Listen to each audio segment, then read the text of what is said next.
Welcome to episode 10 of our third series on the surnames and early families of the American South and, of course, Appalachia. Some of you have noticed that there are more mentions of colonies and states east of the mighty Mississippi than there are of those states situated to the west of the mighty river. There are a couple of reasons why that's the case. Now, if you're in the southern Oklahoma, Arkansas, or Texas, you shouldn't feel neglected because migrations before the Industrial Revolution in the late 1800s were most often to the west along similar latitudes.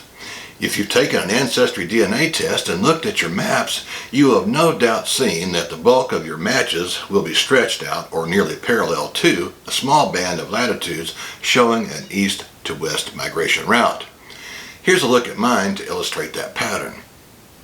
Migrations to the north have most likely occurred since the Industrial Revolution of the late 1800s as folks moved to the Rust Belt states for jobs. Second, I'm focusing on the earliest Southern and Appalachian families that I can find, so they most often, but not always, appear first in the eastern states or colonies. I hope that my explanation allows you to appreciate that given the magnitude of the American South and my limited resources, I'm focusing on the earliest families that I can locate, and assuming that they migrated west into your territories. On today's episode, we'll explore the origins of 5 more Appalachian and Southern families. Stick around to number 5 because it will take us on a family's journey back from Texas to Arkansas, Tennessee, the Carolinas, Virginia, and Northern Ireland, and then on to Scotland to learn the real origin of a famous, albeit fictitious 1980s TV family. I hope you'll join me. Number 1, Edmonson. If you looked into the personal names of your ancestors from Great Britain and Ireland, you have no doubt seen several names reappear across the generations, including Edmund or Edmond. It comes from Edmond, a common Anglo-Saxon personal name.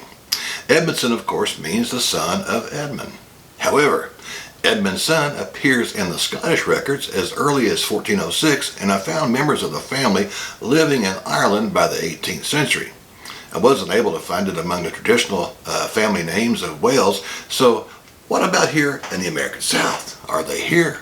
At least one line of Edmondson folk that I could find began with the birth of Caleb Edmondson, who was born in Dublin, Ireland in 1713. According to family historians working through Wikitree, Caleb Sr. and his wife Esther Underhill had at least one son named John Edmondson. John immigrated to Pennsylvania and begat at least 6 sons and 2 daughters. It looks like 2 of his sons moved south down the Shenandoah Valley, but Isaac headed southeast and settled in Union County, South Carolina. He died there in 1790. William followed the trail into Tennessee and eventually put down roots at the southern edge of the Appalachian Mountains.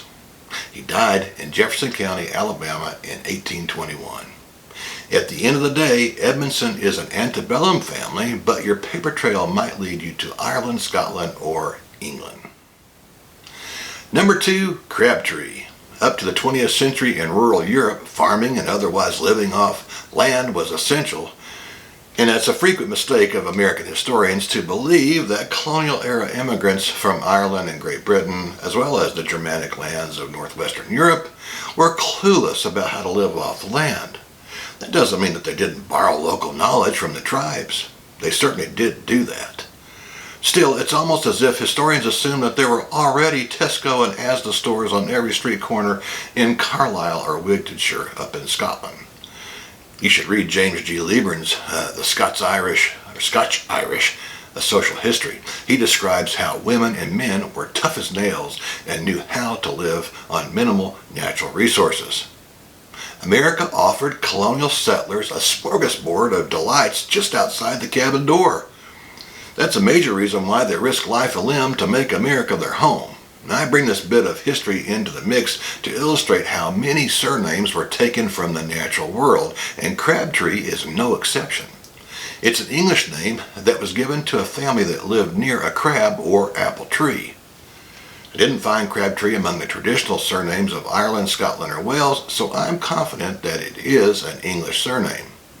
In America, it's generally agreed that Yorkshire, England's Edward Crabtree was the first member of the family to step on American shores in New England. He did so in 1635. Even today, the name is plentiful in the northeastern states, but the first person named Crabtree that I found living in the South was John Crabtree. He was born in rural Kingsville, Maryland in 1718. His parents had immigrated from Yorkshire, England, just like Edward had done 83 years earlier. John later moved to Randolph County, North Carolina. At some point, he married a sweet lady named Margaret Bennis, and together they had at least 2 sons and 2 daughters. At the end of the day, I'm confident that Crabtree is an antebellum family with deeper roots in New England and England, specifically Yorkshire. Number 3, Parlett, or Parlett. When I started to research this family, I just knew that it was French and that someone's ancestor used phonics to convert the French verb parler to a surname. But alas, I was wrong about its meaning, not its origin. It actually means little or small Peter. No, but don't let your mind fall into a gutter on that one. It's tempting, I know. I feel your pain, as the former governor of Arkansas once said. However, it arrived in the Isles with the Normans. Just as with Crabtree, Parlett seems to be exclusive to England. In the South, one of the earliest lines of Parlett folks that I found was started by an unknown couple who had a son named John Parlett. He was born in Virginia in 1791. He married Elizabeth Yeakley, and together they had at least 4 young'uns. Well, only one son, it seems, stayed in the South, married and left progeny behind. He was Reverend Thomas Isaac Parlett. Born in Virginia in 1829, he later married Esther Ann Boyd in 1850. It seems that all 4 of their known children stayed in Virginia. At the end of the day, Parlett is an antebellum family with an English surname with deeper French linguistic roots. Number 4, Stoddard or Stothard. Many Americans believe that a Scottish or Irish name has to have a Mac or O prefix to be authentic, but that isn't the case. Does the name Stoddard sound anything other than English? In truth, it has deep roots in both the older Scots tongue of the southern part of Scotland, and the Middle English of Northumbria or Northern England. If you watch my video on the origins of Appalachian speech, you might recall that the Scots tongue actually emerged from the Northumbrian dialect or form of English. This means that Old Scots and Middle English descend from the same West Germanic language, so Old Scots is not a Gaelic tongue. It may be influenced by it, but it's a Gaelic tongue. Now, the use of Mac and O prefixes are actually borrowed from the Gaelic or the Guadalic wing of the Celtic language branch of the Indo-European language family. This tells us that Goddard has a similar original meaning, no matter which country its bearers left to become Americans. It was given to another rural family like Crabtree that looked after a herd or stud of horses. In America, we find that the Stoddard family first appears in New England. Anthony Stoddard settled in the Boston area around 1639 when he was already about 39 years old. The family is well represented in the northeastern states to this day and in Canada, but were there Stoddard folk in the South before the Civil War? Yes, indeed there were. One of the first Stoddard lines that I found was started in Guilford County, North Carolina in 1771 with the marriage of David Stoddard and Mary Inslee.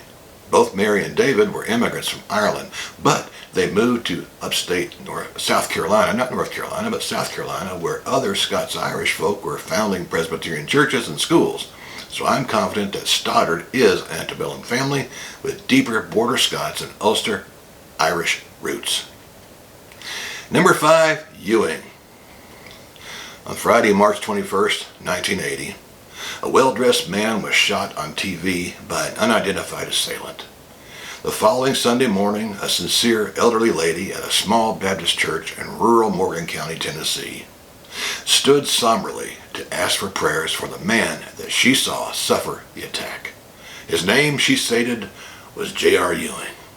For those of you who are not old enough to remember, J.R. Ewing was a character played by Larry Hagman on an evening soap opera called Dallas. It's fitting that a strong Southern family in Texas, even if fictitious, would bear the name Ewing.